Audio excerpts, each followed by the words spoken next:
Welcome to Crime and Caffeine. I'm your host, Erica. And I'm your host, Allison. Thank you so much for tuning into another episode. Today, me and Erica are both sick from a distance. She is sick in Chicago and I am sick in Florida, and we are not sipping on coffee today. We are sipping on tea. I found the Republic of Tea like years and years and years ago at this cute little hotel down in Florida called the Don Cesar. They have it there, and so I buy it all the time. And they have Christmas teas. So I went ahead and sent Erica some Christmas tea from the Republic of Tea. She's drinking Tea of Good Tidings, and I am drinking Comfort and Joy. And it is so comforting. I will say, I am not a tea person.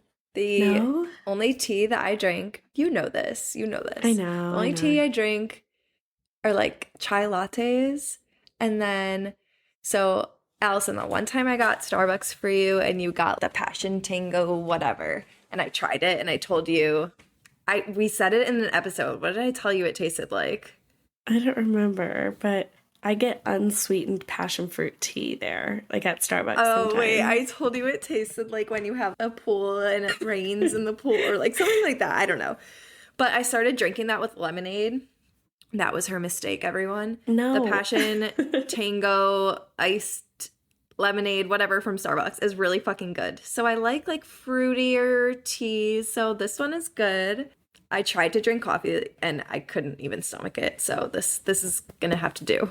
Yeah, I had one cup pretty early this morning, but then I just quickly switched over to my little tea. I'm not gonna lie, I am a big tea gal. I guess I just like beverages a lot. Does that make sense? Yeah. I always have like a lot of beverages around. Water, coffee, tea. I have vitamin water with me too.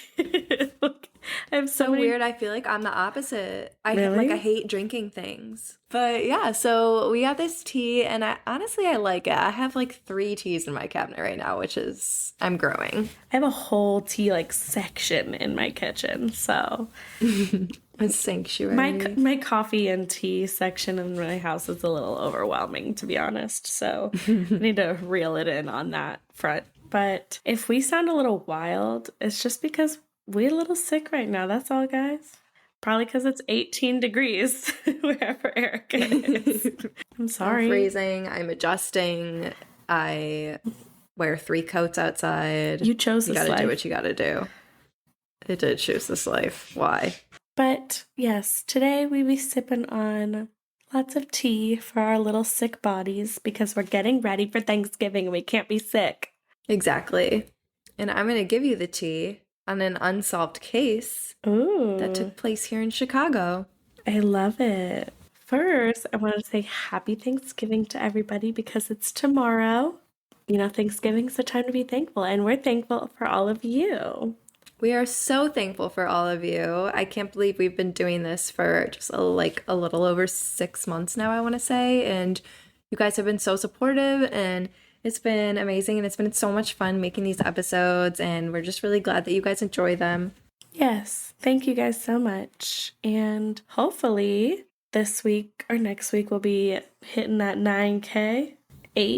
Yeah. All I want for Christmas is 10K. That's literally our newest thing. I do want 10K for Christmas. It'd be really cool. Thank you guys. Yeah, so please share the show, whether you're sharing it with your friends or family on social media or like in real life. Just please, word of mouth is so helpful. We appreciate everything that you guys have done to support us. Thank you so much, but keep spreading the word, keep sharing our show, post on your stories, like comment and tag people, whatever you have to do it. Thank you. Thank you. Yeah, we are going to be talking about the Chicago Tylenol murders. Tylenol? Don't tell me that. I literally just took Tylenol. You see, I almost did this in October because I thought it was not scary, but eerie. Like, holy shit, this could have happened to anyone. Oh, crap. I just want to preface, you have nothing to worry about now. They obviously took the proper precautions after, but I do want to talk about it because it is unsolved. I just fucking croak in the middle of this episode after I took my Tylenol severe cold and flu. No, you're good. You're good. Let's get into it. Let's do it. So, on the morning of September 29th, 1982, 12-year-old Mary Kellerman from Elk Grove, Illinois, was experiencing common symptoms of the flu, like runny nose, sore throat, all that. Everything going on with us right now. Literally. Wow, this episode is so fitting. Wow. And we didn't even know that we were going to be sick for it. No idea. This was not planned. Maybe this is why we got sick. Karma. But when she told her parents about her symptoms, they gave her 1 tablet of extra strength Tylenol, and they said that she could stay home from school because she wasn't feeling well. She was a 7th grader at Adams Junior High in Schaumburg, Illinois. In her free time, she was an avid horseback rider, and she would babysit after school to earn some extra money. Her father remembers hearing Mary run to the bathroom, close the door, and then he heard something drop to the floor. He opened the bathroom door to see his daughter unconscious, and within a few hours of taking what is literally the most popular over-the-counter medicine in the world, she was dead. And originally it was assumed to have just been a stroke, totally unexpected, random. That same day, 27-year-old Adam Janis of Arlington Heights, a father of 2 children, was coming down with a cold and decided to stay home from work. So he went to pick up his sons from preschool, and he stopped at a Jewel to grab a bottle of extra-strength Tylenol. According to Sarah Olkin of the Chicago Tribune, he took several capsules, went into his bedroom, and collapsed, falling into a coma. He later died at Northwest Community Hospital. After he died, his family came together to mourn and to begin planning his funeral. Stanley Janis, Adam's brother, and his wife Teresa both had headaches. They found the bottle of Tylenol in Adam's cabinet and both took some before they both collapsed. At first, the family thought that maybe there was a carbon monoxide leak, so they all went to be observed at the hospital, make sure everything was good. Obviously, the 3 of them ended up passing away. On October 5th, there was a joint funeral for all 3 members of the family. Investigators had the toxicologist literally get out of bed in the middle of the night to do an analysis on the family members. And this was the first time in history that they'd ever needed the toxicologist to get out of bed in the middle of the night and come and do an emergency analysis. Well, yeah, 3 people in the same family just died. That's wild. So wild. So on the same morning of September 29th, Mary Rayner was experiencing some pain post-pregnancy. She and her husband, Ed, had just given birth to their 4th child, so she took some Tylenol to relieve her symptoms. Shortly after taking the medicine, Mary's 8-year-old daughter, Michelle, watched her mother collapse and die on the floor. She was remembered as being a good cook who loved softball, playing the drums, and bowling. Oh my God. Yeah, it's insane. The next day, 30-year-old single mother Mary McFarland was at work in Lombard when she felt a headache. She took 2 Tylenol from the back room at her job and collapsed and died shortly after. She left behind 2 boys, Ryan and Bradley. On the following day, October 1st, 1982, 35-year-old flight attendant Paula Prince was flying from Vegas to O'Hare. She felt the symptoms of a cold coming on, so she purchased Tylenol from a Walgreens on her way home. She took the Tylenol before going to sleep because she had another early flight in the morning. She just wanted to be good for it. Her sister was trying to contact her. She couldn't get a hold of her. She thought it was really weird because she knew that she had to be up for an early flight. So there was a welfare check that was performed, and she was found dead in her Old Town apartment with the open bottle of Tylenol on the bathroom counter. She was the only victim who lived in downtown Chicago rather than the suburbs. And once again, they made the toxicologist come out in the middle of the night again to do the analysis. It was just crazy between the paramedics, the firefighters, the police, the mayor, everybody who was realizing what was going on. It was insane. At first, the authorities figured that all the deaths were just natural causes like carbon monoxide poisoning, stroke, cardiac arrest, things like that. But after the deaths of all 3 Janis family members, they started to make the connections, and they realized obviously that all 3 members of that family had taken Tylenol from the same bottle right before they died. So investigators smelled the inside of the bottle and observed an almond smell, and cyanide is apparently known to smell like bitter almonds. The 2 men who put the pieces together about the Tylenol made this discovery on October 2nd. They were 2 firemen, Richard Keyworth and Philip Capitelli. They were looking at the ambulance reports, and they noticed that all of the victims had taken Tylenol. So investigators recovered the bottles and began testing. All of the bottles were made in different pharmaceutical factories in both Pennsylvania and Texas. which meant that they had to have been tampered with in the stores and not in the factories. So the theory that investigators were working with was that the suspect had been tampering with Tylenol bottles in stores for weeks, maybe even months leading up to the deaths, replacing the pills with lethal doses of cyanide. And the capsules contained enough to cause thousands of deaths. On October 4th, Mayor Jane Byrne passed an ordinance that made it a requirement for all drugs sold in stores to be made with tamper-resistant packaging. On October 5th, Johnson & Johnson issued a nationwide recall of their Tylenol products, including over 31 million bottles of the medicine. They sent out warnings to different hospitals and distributors and paused all advertising. They vouched to spend at least $100 million to immediately remove all Tylenol capsules from the market and cover the costs of any expenses that came from the effect of the contaminated medicine. The company said the costs connecting to the capsule poisoning reduced net income for Q3 by 25.7%, which was a little over $96 million. They also offered to exchange any bottles of already purchased capsules for bottles of tablets. Investigators found other contaminated bottles throughout Chicago other than the 5 that contributed to the deaths of these 7 victims. And obviously there was so much craziness at first that they couldn't really focus on who was committing the acts, but they had to focus on how to protect the public, the people of Chicago, and how to keep people from freaking out because, you know, everybody in the world takes Tylenol. People had to have been so scared at this point, and there's a lot of people in Chicago, so they had to figure out major damage control. And then everyone was involved. Investigators in all counties, the FBI, even the Attorney General was involved. They had over 1,200 leads and tons of calls coming in from just wackos who were like saying that they did it, but obviously really didn't. You know, there's always people like that when they're trying to get tips. But this went on for weeks, and people were worried that this might be happening outside of Chicago, like maybe even other cities in the United States. So, you know, people in Chicago weren't just scared. It was everyone in the country was afraid of, you know, taking anything in like a sealed bottle. Yeah. Investigators spoke with people from Johnson & Johnson who gave them the names of people who had recently been terminated, with investigators thinking maybe it was a pissed off ex-employee. But on Wednesday, October 6th, Johnson & Johnson received a letter in the mail. The letter stated, Johnson & Johnson, parent of McNeil Laboratories, gentlemen, as you can see, it is easy to place cyanide, both potassium and sodium, into capsules sitting on store shelves. And since the cyanide is inside the gelatin, it is easy to get buyers to swallow the bitter pill. Another beauty is that cyanide operates quickly. It takes so very little, and there will be no time to take countermeasures. If you don't mind the publicity of those little capsules, then do nothing. So far, I've spent less than $50, and it takes me less than 10 minutes per bottle. If you want to stop killing, then wire $1 million to bank account number 8449597 at Continental Illinois Bank, Chicago, Illinois. Don't attempt to involve the FBI or local Chicago authorities with this letter. A couple of phone calls by me will undo anything you can possibly do. So they managed to pull his fingerprints from the letter to obtain the identity of the person who stole it.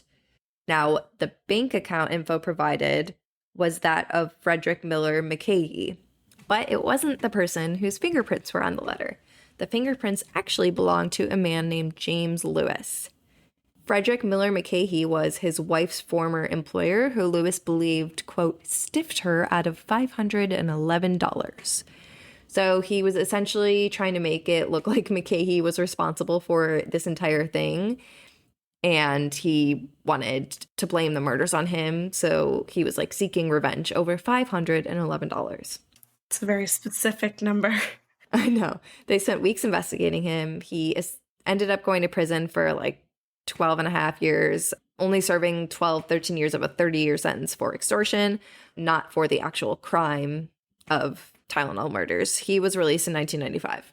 He was not the only suspect who was looked at, though. 48-year-old Roger Arnold was overheard saying, quote, suspicious things in a bar about the murders. And after the police questioned him, they found several very weird connections to the victims. So weird. He worked at a jewel warehouse with Mary Rayner's father. Adam Janis purchased his Tylenol from a jewel, and Mary bought her Tylenol from a store that was across the street from the psychiatric hospital where Arnold's wife was.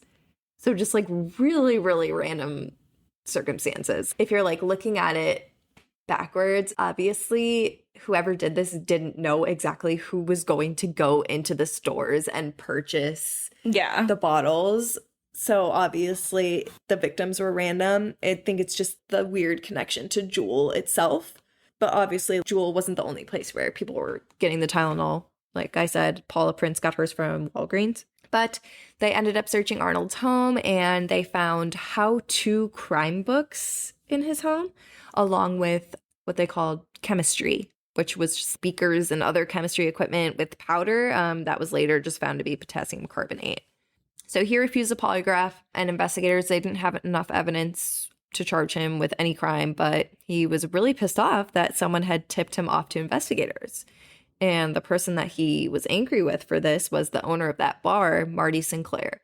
So in 1983, he had a nervous breakdown and he decided to go after Sinclair. Instead, he accidentally shot and killed a man named Josh Santisha. He received a 30-year sentence for second-degree murder and only served 15 years of it. He ended up dying in 2008. So yeah, that's a dead end right there. There was even a point in like 2011 where they suspected that it was the Unabomber, Ted Kaczynski, just because some of his victims were in Illinois and he like grew up in Illinois too. His parents lived there. They asked for his DNA for this case in 2011 specifically. He was like, yeah, I had nothing to fucking do with that. But they literally had nothing to go off of. And there were so many people working on this case. At this point, there were 115 people on the task force for this case. And they ended up having to reduce it down to 40 because they were just spending way too much time and resources and they were coming up with nothing. Yeah, that reminds me of the, I think it was the Green River Killer, how they had this whole big task force and it was taking all this time and resources and then they had to cut it down to like one person. Yes. So the ongoing lab tests confirmed that cyanide was the cause of poisoning after they tested a bottle that came from the same Walgreens that Paula Prince purchased her Tylenol from. And almost 40 years later, this case is still unsolved, and the 7 victims have not received the answers or justice that they deserved. And people were scared for years after this, totally avoided buying OTC medications. People were afraid of anything that had a cap, like milk. They didn't want to give their kids cereal because they were like, someone could have contaminated this fucking milk. Anything, you know? Yeah. Which is so true. It's so scary. Obviously, they fixed the bottles so that they have the safety locks on it or whatever, and like you can't tamper with it, but that's just pills. So investigators had their own theories, and there were a lot of different theories. One thought was that the original intention of the suspect was to just kill one person, but they contaminated several other bottles just to cover their tracks and make it look like it wasn't targeted. Others involved thought this was an attack on America and essentially like an attack of domestic terrorism. This term wasn't around in the early 80s, so technically it would have been considered the first case of domestic terrorism in the country. But most of the investigators and members of the FBI believe that James Lewis, who we talked about, who sent that letter trying to frame his wife's old boss, was responsible. And other than the letters, there were a lot of reasons that they believed that it was him. So let's talk about him for a minute. Alrighty. James Lewis was born in Memphis in 1946 to migrant workers Theodore and Opal Wilson. In 1948, Theodore skipped town and left the family in Waco. Months later, Opal left baby James and his 2 sisters to fend for themselves in Missouri. Social workers discovered them days later and ended up splitting them up into like different foster homes. And James was given to adoptive parents Floyd and Charlotte Lewis. Lewis's cousin said in an interview that he was a lot of trouble and he was a very mixed up boy. She said he always did things that ordinary people wouldn't. My aunt even tried to give him back to big brothers because she couldn't handle him, but they wouldn't take him back. When he was 12, his adoptive father, Floyd, died of a stroke. James and his mother spent the next 5 years living in their home with no plumbing or electricity. What? That's insane. Yeah, they went 5 years without plumbing or electricity. Like, what the hell? Like, how do you even do that?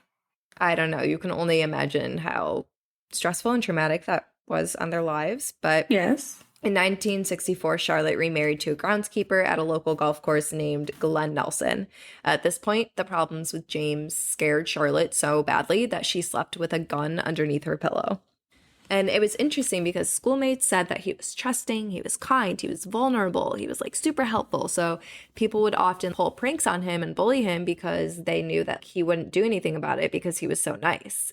And it was almost as if he was living a double life because at school he was this kind person. He was a star student. He played in the band. He was in the yearbook club. He was just a well-rounded, good, nice kid. But at home, he was a completely different person. When he was 19 years old, he chased his mother with an axe and assaulted his stepfather, breaking several of his ribs. In 1966, he was committed to a psychiatric hospital after he ingested 36 Anacin pills, which is essentially Excedrin. It's acetaminophen and caffeine. He tried to explain that the violent outbursts and the suicide attempt were attempts to avoid being drafted in the Vietnam War. I guess that's one way to do it. Then why'd you chase your mom with an axe? I think maybe because if he was charged with a felony or something, I don't know. Yeah, I guess. But while in the psychiatric hospital, he was diagnosed with catatonic schizophrenia. This was viewed as a rare subtype of schizophrenia that was largely believed to be caused by untreated schizophrenia. And that's why it's so rare, is because most people who seek early treatment don't experience these symptoms. But I believe that it's now been dropped as a subtype from the DSM and is now looked at as like more of a specifier. But catatonia itself is characterized by a large increase or decrease in movements and is even present in other psychiatric disorders such as bipolar disorder, major depressive disorder, and schizoaffective disorder.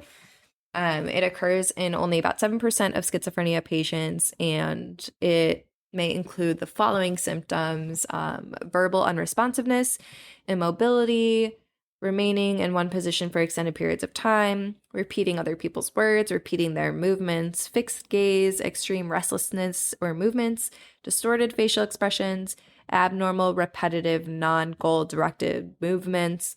It also presents itself with other schizophrenia symptoms like delusions or hallucinations. And though the exact cause of catatonia isn't clear, researchers believe that the neurotransmitters GABA, glutamate, and dopamine are associated, mostly GABA possibly playing the largest role. And this can even occur from withdrawal of benzos and alcohol. So, all you college boys, you better be careful. Gotta be careful with those ones.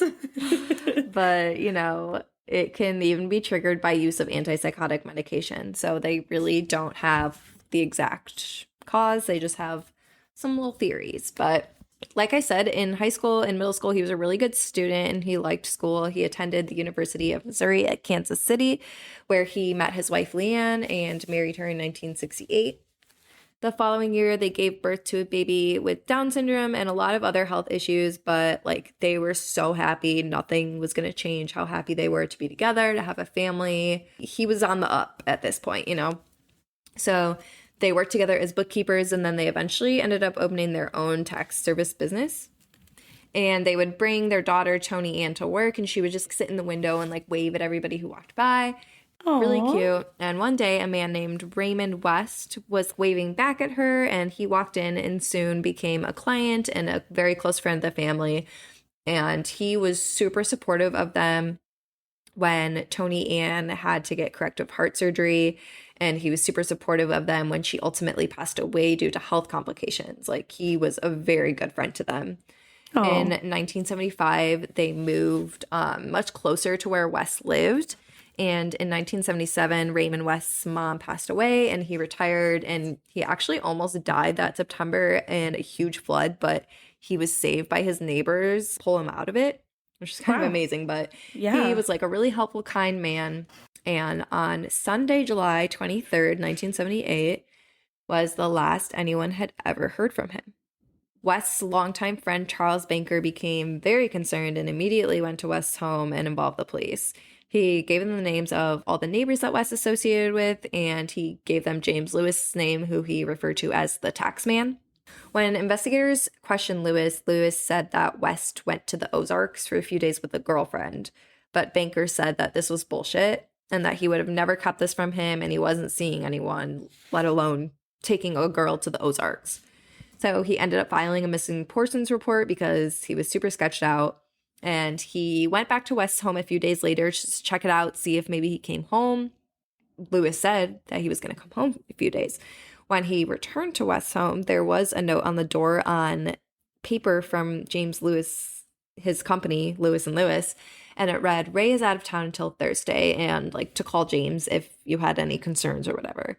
So Banker walked around the house and he noticed that a shade that previously had been up when he first visited the house was now pulled down. And so he was like, okay, something here is not right. So he contacted the police again. They found another note inside the home that read, please do not disturb until after 1, sleeping, Raymond. And Banker was like, yeah, first of all, that's not his handwriting. And second of all, he never referred to himself as Raymond. He only referred to himself as Ray. So something is not right here. And he was like, I'm going to put all new locks on this place. Somebody is coming in here. Like, this isn't him. And as he was putting the new locks on the home, Lewis pulled up and he freaked out. He was like, what the fuck are you doing? And Banker was like, what does it look like I'm doing? I'm putting new locks on the house. Lewis made it look like he was leaving, but he was really like hiding behind another vehicle who ended up moving and exposing that he was like sitting there hiding. So like, What the I don't know what he was trying to do. But on August 14th, Banker went back to the house, check it out. Like, this dude is a committed, good friend. I love him. But it's summer and there was an awful smell that prompted him to call police. And police found a bloody lawn chair in the basement and a garbage bag with Raymond West's toupee and his glasses, and they found blood-stained sheets. So they were like, yep, that smell, middle of summer, we know what it is. So they found a stain that led them to search the attic, where they found a partially decomposed Raymond West laying face down, both legs severed and laying near his head. At first, the corpse was so badly decomposed that they couldn't identify anything about it. Nothing. Not even dental records, nothing. Wow. But they were eventually able to identify it, but they had no cause of death. The only thing they did have was a $5,000 check that was taken out of his account the last day that anyone heard from him, that was paid out to James Lewis. Huh. Lewis was charged with the murder and dismemberment of 78-year-old Raymond West. He claimed that the check was Raymond giving him money for a business expansion, but Banker once again called bullshit, claiming that Raymond was super tight with his money. He would have never loaned this much money out. He said that one time Raymond lent a neighbor like $5 and made a joke about how he was becoming a crazy spender. So he was like, yeah, he would absolutely never give someone $5,000. And so Lewis's trial was set for October of 1979, but the defense was doing a very good job at the pre-motions, showing that there was absolutely no evidence linking Lewis to West's murder. So the prosecutor did ask for the case to be dismissed. The defense even had witnesses talk about how West's high blood pressure might have been the cause of death, which, okay, sure, but then who cut up his body and put it in the attic? Like, what? Yeah. What? It just fell apart. So then here is the interesting thing. When the Tylenol case was going on and his fingerprints were obtained from that letter, they matched them to fingerprints that were found on a pulley that was used to hoist West's body up to the ceiling of the attic. But here's the thing. I searched literally everywhere and could not figure out what the hell happened, because they said that they wanted to reopen the case as it happened because of these fingerprints. But literally nothing ever came of this. And I'm assume it's going to be like double jeopardy type situation. Like they can't charge him again. But so sad. Raymond West never saw any justice. Nobody has ever. No one did. But just insane. And I think it's so clear that it was James Lewis. Yeah, this James Lewis guy's a piece of shit, whatever. But and then in 2004, he kidnapped, drugged, and raped a woman and said he was going to take her to the forest and let the animals eat her. So yeah. This dude sucks. But nothing happened because the woman refused to testify because she was too scared. So this dude is literally getting away with everything. Crazy. So crazy. In 2009, the Tylenol murder case was reopened and evidence, including a computer, was taken from Lewis's home. The case was reopened after new advances in technology allowed for them to take a closer look at the suspects, and an influx of tips had come in the last 2 years because 2007 was the case's 25th anniversary, so there were like a bunch of articles that came out about it, whatnot. In 2010, Lewis and his wife gave investigators DNA and fingerprints, and these leads and this new evidence came up completely dry. There was no DNA match. They had no evidence to be able to charge Lewis with anything, despite the FBI being totally convinced he was responsible. So, yeah, to this day, they literally have no idea who did it. They have no evidence linking anyone to anything. Nobody has ever come out and said they know who did it or that they did it, et cetera, et cetera. We have no idea who did it. What in the actual hell? Yeah, I know. So I know I talked about James Lewis a lot. We talked about his childhood. I do want to get in to a profile of the suspect that was done by the FBI profiler, John Douglas, who, if you're in the criminology world, you know that John Douglas is the OG profiler. He is that bitch. But I did want to point out something interesting about poisonings, because poisonings are actually a common MO for female killers rather than males. I was going to say that. Yeah, so women account for about 11% of all serial murder cases, and poisoning is like their number one MO. It's usually like sexually or financially motivated, but women take routes that are very non-confrontational. They're just smarter and they know to do things that won't get them caught, whereas men obviously like to be, head on with their victims. It's just, just a thing. The differences between men and women. A lot, 35%, I think, of female serial killers work in healthcare, which makes sense. Like, they have access to those drugs and it's easier to hide that, like, you did it. But with a mass killing involving poisoning, it would be possible for it to be a woman. But the majority of the time, female serial killers do know their victims and target specific people, instead of killing random people, unless they're angels of mercy, which, like I said, they're usually nurses or they work in hospitals and they attempt to kill people to try and bring them back to life, but they end up failing, but they think that they're like angels of death and that they can save people. God complex issue. Story for another time. But FBI profiler John Douglas did do a profile on the Tylenol killer. He said that he was a white man in his late 20s to early 30s, a depressed loner driven by rage. He might have been feeling inadequate, impotent, feeling unfairly treated by society, and seeking revenge. His life would have been characterized by a long list of failures. He would have trouble keeping his job and keeping relationships. Something I did leave out about his past was he was being looked at for tax fraud, which is how they left Missouri and fled to Chicago under different names. Like, they were under surveillance by the FBI at this time. But I just wanted to point that out because it kind of does go along with the profile. Sure does. He would have a past pattern of behavioral issues or psychiatric treatments. And a stressor in 1982 would have set him off. He was not particularly organized, but rather sloppy and distracted. He did point out that he could not cross off any disgruntled employee of Johnson & Johnson, McNeil, or any distributing stores. So the offender was most likely enraged at society or an organization that had wronged him. He said that after the killings, he would talk about the case with people and possibly revisit the stores, possibly the victims' graves even, or their homes, and he would definitely insert himself into the investigation. And if confronted with the consequences, like if he was caught, the offender would be overcome with emotion, feel remorse, feel so bad for what he did, but not really until the end, the realization that he's been caught. But in his book, The Anatomy of Motive, Douglas did say that Lewis fit the profile in many different ways. So, I mean, there is still a possibility that it could have been him. But like I said, there's really no concrete evidence linking anyone to this horrible, horrible attack on the citizens of Chicago. It's so crazy to me. The poor citizens of Chicago. And it makes me think if this type of thing were to happen today, they would have the resources to catch the person. I just feel like they had surveillance footage of Paula Prince buying the Tylenol.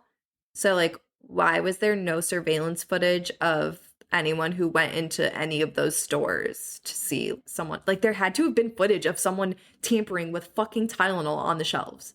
Yeah, I was just thinking that in my head, who was the person who stocked the shelves that shift, or who was the pharmacist or inventory person, just check the people that work in these stores, or maybe even who was the person who dropped it off at that store. Yeah, or just every single person who went in and out of those stores in a certain time range. Like, the stores that they purchased them from. I don't know. It's crazy to me, but you have to remember the amount of people and the hierarchy levels that they came from that were working on this case. Obviously, they did everything that they could.